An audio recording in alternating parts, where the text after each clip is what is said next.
Well, today, an ordinary American girl from an ordinary American family brought down a British prince with her truth and extraordinary courage. That is the first sentence of a statement released by the family of a woman who accused the man who the British until today called Prince Andrew of raping her when she was 17 years old. The British press and the press around the world is reporting tonight what the New York Times calls, quote, an extraordinary punishment that man named Andrew has now suffered at the hands of his brother, who is the current claimant of the title King of England. His older brother, a so-called king, had already taken his house away on the palace grounds and banished him to a still royal country house. And today, finally, the absurd title has been removed. The extraordinary punishment the New York Times is referring to is that Andrew will no longer be called a prince, and, quote, will now be known as Andrew Mountbatten Windsor. And while we're on the subject, Windsor is a fake name too. Windsor is an invented name used to mask the German heritage of the people who have been claiming the position of royal family in Britain for the entire 20th and 21st century. In 1917, in the middle of the First World War, with England fighting against Germany, the so-called British royal family decided to mask their German background by plucking from out of nowhere the classically English-sounding name Windsor and suddenly claiming it as their own. The truth is a name change is not punishment. If you offered Jeffrey Epstein the option of being arrested and sent to prison as a child rapist or having to change his name, which do you think he would have chosen? And so now the big punishment for Andrew is that no one in Britain will call him the Duke of York or His Royal Highness, which no sane person anywhere ever should have called him? None of those preposterous descriptors of that human being have ever been allowed on this program. He had his titles removed from him on this program on the first mention of his disgraced name here. Nothing changed today. There was no new evidence for Andrew's older brother to suddenly react today, but the weight of Jeffrey Epstein's legacy forced the King of England to symbolically and only symbolically distance himself from his deeply Epstein-involved little brother. The manipulative so-called king wants it both ways. He wants to suggest that there's a possibility that his little brother did not rape Virginia Giuffre, as she claimed. And so the statement issued by the king's press release writers said, these censures are deemed necessary, notwithstanding the fact that he continues to deny the allegations against him. And then the king's writers tell this lie about the rest of the family, saying, their majesties wish to make clear that their thoughts and utmost sympathies have been and will remain with the victims and survivors of any and all forms of abuse. Okay, then give them the houses on your country estates.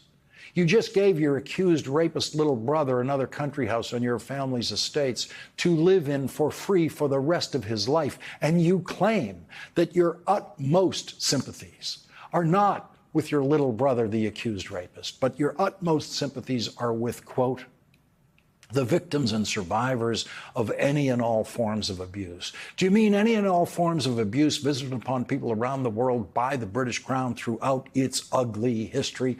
Or do you just mean the survivors of any and all forms of abuse delivered directly to them by individual members of your family? The New York Times points out today that Charles and his little brother have done quite a job on that whole concept of British support of a monarchy during their public lifetimes. In 2023, a poll of British social attitudes by the National Center for Social Research found that 54% of people surveyed said that it was very or quite important for Britain to have a monarchy, compared with 86% in 1983. That 86% support of a monarchy was in the second year of Charles' first marriage to Diana, which ended miserably and helped drive support of the monarchy down every day, with Andrew then bursting into public view much later to drag it down into the mud from which we can hope it then sinks and disappears. The difference between the Charles who calls himself a king and the Donald who wants to be one is that Donald Trump does not care what comes after him. Charles wants the monarchy to live forever. Donald Trump knows that he cannot live forever. Donald Trump knows that his presidency cannot live forever. So Donald Trump knows that all he has to do is keep the Epstein files secret for the next 3.5 years. And the intensity of Donald Trump's apparent need to keep the Epstein files secret becomes more vivid every day, especially with every new day of the government shutdown. Congressman Robert Garcia is a leader of the Democrats who have joined with some Republicans in the House of Representatives who are trying to have the Epstein files released. And he now sees the government shutdown as being as much or more about the Epstein files as it is about the federal budget. It's criminal. It's outrageous that we have a duly elected member certified. The election has been certified by her own state. There's over 800,000 people in the state of Arizona with no representation in the Congress because Mike Johnson is afraid of the Epstein files and is currently right now playing cover up for Donald Trump and the White House. This idea that we now have a shutdown because they're too scared of the truth, they're too scared of getting justice for the survivors of women and girls that have been trafficked, as we know, in the past by Jeffrey Epstein and other powerful men. And so this shutdown has become, I think, really emblematic of the corruption in the Republican Party. We now have a shutdown because you are too scared of the truth. The shutdown appeared to be about budget issues at the beginning, but as it drags on with absolutely no attempt to negotiate those budget issues, you have a right to wonder what it is really about. And with the Speaker of the House using the government shutdown as an excuse for not swearing in the newest elected member of the House of Representatives who would become the decisive vote in the House to release the Epstein files, gives Congressman Garcia more than enough evidence to reasonably argue that, quote, we now have a shutdown because you are too scared of the truth. If the shutdown is not about the Epstein files, then prove it. Speaker Johnson can swear in the newest elected member of the House of Representatives tomorrow, Adelita Grijalva. And the only reason he is not doing that is that she would then immediately become the decisive vote to release the Epstein files. Technically, she would become the 218th signature on a so-called discharge petition, which forces a vote in the House of Representatives on releasing the Epstein files, a vote everyone knows will pass. And so Donald Trump travels the world avoiding any possible negotiation to end the shutdown because the shutdown shuts down the Epstein files. Donald Trump proves the pointlessness of his world travels whenever he talks about them. Today on Air Force One, after his meetings in China, he told reporters something that would be unthinkable for any other president in that situation. He said, quote, Taiwan never came up. It was not discussed. Taiwan never came up. No kidding. It never comes up unless the American president brings it up. No Chinese dictator has ever jumped into a discussion on Taiwan unless forced to by an American president. And so Donald Trump is treating himself as just a spectator in the back of the room saying Taiwan never came up. Don't know why. It just never came up, thereby proving the utter pointlessness of the Trump world tour, other than as a distraction from the Epstein files and a distraction from the cruelties that Donald Trump is inflicting around the world and at home every day. Of course, Taiwan never came up. It would only come up in a serious discussion between a president of the United States and a Chinese dictator. And that is not what was happening. Donald Trump said he was going to change his illegal and unconstitutional tariff structure with China, leaving most of the illegal and unconstitutional tariffs in place. And he did that a week before the United States Supreme Court will hear the first case brought to them challenging the illegal and unconstitutional Trump tariffs. This week is the worst week for Donald Trump to be playing arbitrary public games with his tariffs, showing how non-policy based they actually are. But that is how confident he is that the Supreme Court he appointed will let him do what he wants to do. Donald Trump must believe that his Supreme Court will find a way to change the Constitution for him and remove Congress's exclusive, constitutionally granted power by the founders to set tariffs.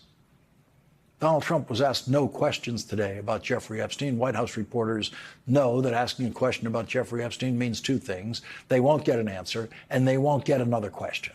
So they asked no questions about the British reaction to what appears to be the release of Virginia Roberts Giuffre's memoir titled Nobody's Girl, a memoir of surviving abuse and fighting for justice.